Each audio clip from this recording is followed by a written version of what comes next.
me waiting for something that's never going to come. Don't have me waiting for something that never's going to come.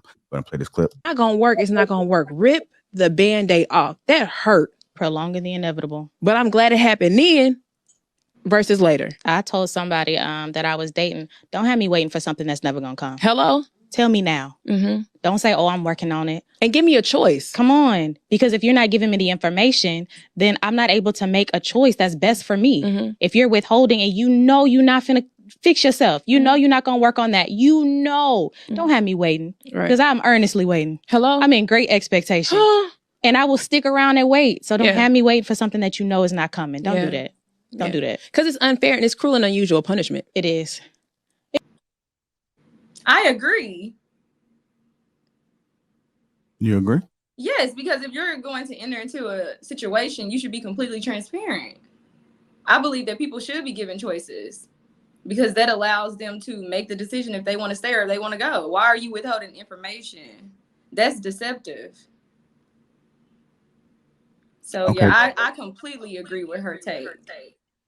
Okay, go ahead, Ms. Taylor. Let me get Ms. Taylor in there, then I'll go to Marcus. I agree with what she was saying, but I think there's a level of ownership that has to be taken along with that too. Thank you. You can't put it on a man and say, don't let me stay in this situation if you don't have any intentions on being with me, but yet you stick around to wait to see. I think for a lot of times with women, what we have a tendency to do is the guy is showing us, but we're not believing them. And we think if we stick through it long enough, if we do this long enough, he'll change his mind and then we'll get together and he'll eventually ask me to marry him. So I think in that regard, if a man goes in a situation already knowing that he does not want to get married or have some kind of long-term relationship, that's effed up on his part. But like I said, the ownership, I think, also is on the woman because she should have a timeline in her mind, like, not that she has to say, if you don't marry me by the time we've been together for a year, I don't mean that. What I mean is if my intention is to be married, I'm in this situation, I've been with this dude for 2 years and he hasn't even whispered the idea of getting married. Why am I staying here? At that point, it's not on him, it's on her. I'm not saying she shouldn't. I'm gonna let you finish.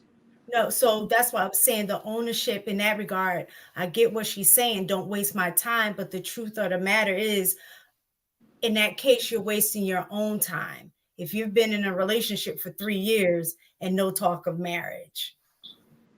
So I'm all about accountability. I feel like women should be held accountable, just like we make, we try to hold men accountable. But I think the biggest thing for me that I took from that was the transparency aspect of it all. I feel like if we're entering into a relationship, all cards should be on the table. I think that's what she was saying. Like, let me know right now where you're at mentally. Do you have any intentions? Is this a purposeful, connection now, so I don't waste my time at all? Not trying to take, any responsibility off of her, because I do feel like women, we are sometimes our own worst enemies because we get into these relationships hoping that it's going to work out. It doesn't work out. We continuously see the red flags. We paint them green and we just take off. And then at the end, we're left but hurt, short end of the stick. And a lot of women project that, and they are bitter, and they talk about, men ain't no good. Well, no, it's not just that the man is no good. It's like you need to work on something inside of you that stayed attached to that energy for that long. I got a question, and it's just a quick question. Hold on. We gotta go to Marcus. Go ahead, Marcus.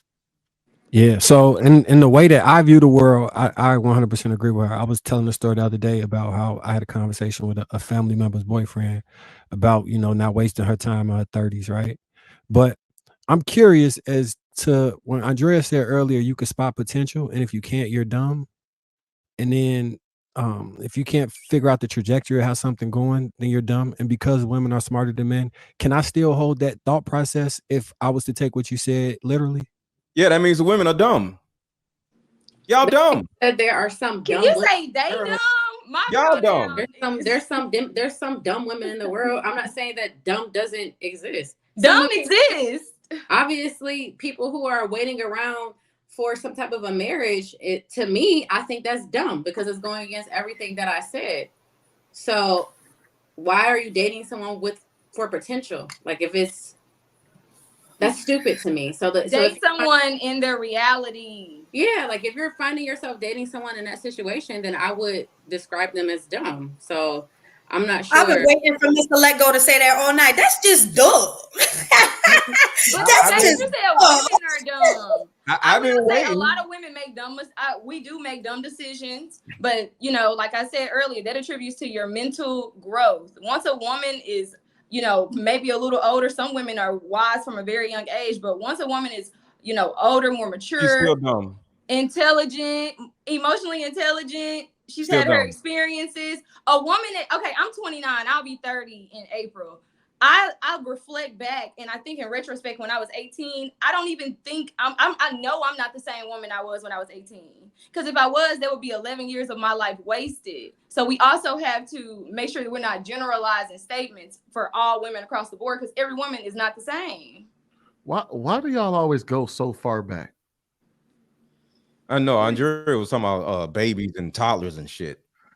When did I go far back? When you said, all right, when I thought back to when I was 18, why not last year or 27? Yeah, you didn't. Okay, why could that not have just been, you know, a rhetorical statement? Like, of course, I'm saying mental growth. I'm not the same woman I was when I was 28. I'm not. But you know, the problem with that though is that because we see this across the spectrum, no matter the age, we see women make these same mistakes. And then they always have the same excuse. Oh, well, I was young and dumb. Well, how old were you when you made that mistake? Oh, I was only 29. No, motherfucker, you was grown. I'm not talking about you specifically. But we tend to see this from women where I'm like, what? And then like when they describe these scenarios, they always say, when I was 18, I made a lot of mistakes. No, you made the same mistake last year too. And the year before that. And you might make that mistake next year. Can I say something, y'all? Yeah, go ahead, boys. I want to say this because I do want to be truthful about that. Like women, I don't know. Sometimes they be being forceful. I'm not even gonna hold you because that sounded forceful to me. That the don't waste my time thing. Because when you're in the dating phase and stuff, you kind of know if that guy is going to be interested in you in that way. Because before you even get into a relationship with somebody, you dating them. You're not like together boyfriend and girlfriend. Like, so you know if like you like this person, I think I can rock with this person. I think this person I might want to, you know, spend my little time with. I might want to move in with this person. You start talking about that like in the dating phase a little bit later on before you even start becoming boyfriend and girlfriend. And then you kind of already know that. So you shouldn't even have to tell somebody, oh, well, if you don't marry me in a year of me being with you, I'm just going to leave. Like it should be no time frame there because you should really let the relationship kind of go as it goes. So it should be a natural thing. You should already know that from the dating phase if you're going to get that from that man or not. And most of the time we be knowing that that's not going to happen from the guy that we go on the date with. Like, you know that from the first date that you go on with this guy and you don't like his, you know, his arrogant attitude, or you don't like his ego. You don't like the way he's talking to you. He's not very attentive. This guy is not calling you back when you're texting him. Like, they're showing you the signs right there that this is not a guy that's going to marry you. So why would you, you know, continue to be with him and then threaten him to tell him don't waste your time and something? Like, girl, you wasting your own time. Like, that sounds silly.